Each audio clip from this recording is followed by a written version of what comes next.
पुण्यात्माओं, आपका सौभाग्य है, आप जी को ये वचन सुनने को प्राप्त हुए हैं। अब पुण्यात्माओं, जब तक हम सतगुरु की शरण में नहीं आते तब तक हम केवल व्यवहारिक बातें ही सुनते हैं समाज संसार से, और वो केवल एक उदर पूर्ति का ही ज्ञान होता है, वो केवल उदर पूर्ति का ही जानकारी होती है।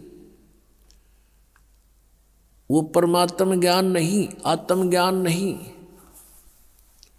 और आत्म ज्ञान बिना भक्ति की इच्छा उत्पन्न नहीं होती, हम अपना जीवन व्यर्थ कर जाते हैं। पुण्यात्माओं, ये जो परमात्मा की वाणी आपको सुनाई है, इसको बहुत गहराई से सोचना है। इसके विषय में कहा कि ये बातें कहन सुन की नहीं, ये कर पाड़न की है। इनको केवल सुनने तक और कहने सुनाने तक सीमित ना रखना। अब इसमें कितनी गहरी बात बताई है कि ये सौदा फिरना ही संतो, यो सौदा फिरना ही। अब फिर क्या बताया कि लोहे जैसा ताव जात है काया देश राही, तीन लोक और भवन चतुर्दश सब जग सौदे आही, भाई दुगने तिगने किए चौगने किन्हु मूल गवाही। मनुष्य शरीर प्राप्त प्राणी किस सौदे के लिए आया हुआ है? जैसे आप जी किसी दूसरे शहर में जाते हो, दूर देश पहुंच जाते हो, व्यवसाय करने के लिए, बिजनेस करने के लिए 2 लाख 4 लाख रुपए साथ ले जाते हो, और वहां जाकर के आपने किसी धर्मशाला में या रेस्टोरेंट में कमरा बुक करा लिया। यहां तक तो उद्देश्य था सही, आपने जो क्रिया की बिल्कुल ठीक की। आगे वहां जाकर के उस पूंजी से जो आप मूल धन लेकर गए थे, उससे आपका उद्देश्य था कि व्यवसाय करूं और उसके दुगने तिगने चौगने करूं, 4 लाख के 12 लाख बनाऊं, दुगने करूं 8 लाख बनाऊं। तो उसके लिए प्रयत्न करना चाहिए था। अगर ऐसा करते हो तो आप सही उद्देश्य की पूर्ति कर रहे हो। यदि ऐसा नहीं कर रहे हो, क्या कर रहे हो?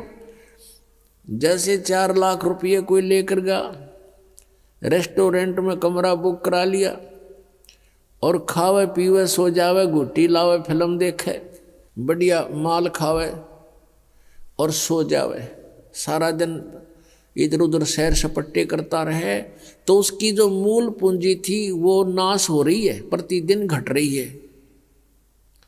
और आगे उसका बिजनेस है नहीं, कोई व्यवसाय कर नहीं रहा, तो एक दिन वो 4 लाख रुपए उसके नष्ट होंगे और वो कंगाल होकर के उसको रेस्टोरेंट वाले भी धक्का मार देंगे, बाहर निकाल देंगे।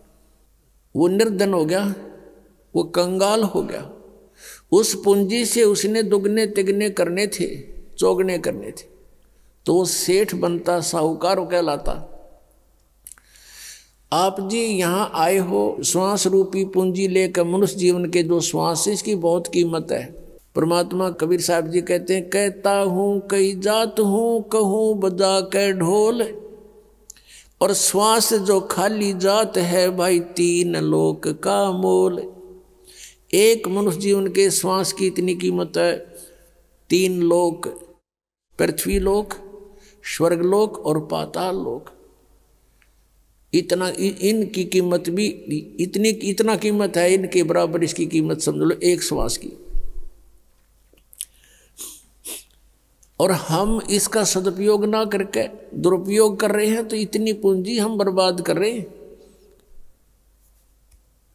इतनी वैल्यू है एक मनुष्य के श्वास की। मनुष्य का जीवन श्वासों से निर्धारित है,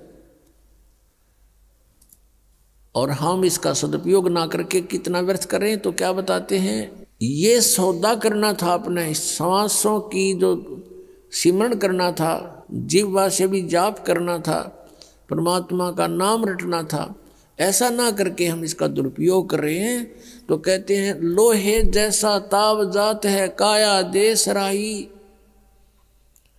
जैसे लोहे को गर्म कर देते हैं भट्ठी में और कारीगर उसको तुरंत निकाल करके उसके ऊपर चोटें मारता है और उस गरम गरम पर चोट मार के वो जो चाहे सो बना सकता है, जिस उद्देश्य के लिए गर्म किया गया वो लोहा। और यदि वो तुरंत चोट नहीं मारता है, कुछ ठंडा हो जाता है, तो उसके ऊपर चाहे सारे गन्ने झाड़ ले, उसका कुछ नहीं बने फिर लोहे का, क्योंकि वो ठंडा हो गया, बांगा टेढ़ा हो जाएगा। तो ऐसे ही ये मनुष्य जीवन जब तक आपके पास है तो आपका लोहा गर्म है, इसमें राम नाम की चोट मार लोगे तो आप इसका उद्देश्य पूर्ति कर लोगे, अन्यथा फिर बांगा टेढ़ा हो जाएगा, ठंडा होकर के कुत्ते गधे सूअर के मुख मिलेंगे आपको। ये सुंदर शरीर मनुष्य वाला नहीं प्राप्त होगा। इसी को पुण्य भी प्राप्त करने के लिए तो भी आपने भक्ति ही करनी होगी। और जिस समय आपको ज्ञान हो जाएगा तो आप तो इस मनुष्य जीवन को यहाँ प्राप्त नहीं करोगे, इसको प्राप्त करने का उद्देश्य सतलोक में होगा, जहाँ फिर कभी मृत्यु ना हो। आप सुन रहे थे जगत गुरु तत्वदर्शी संत रामपाल जी महाराज जी के मंगल प्रवचन। अधिक जानकारी के लिए विजिट कीजिए हमारी वेबसाइट www.jagatgururampalji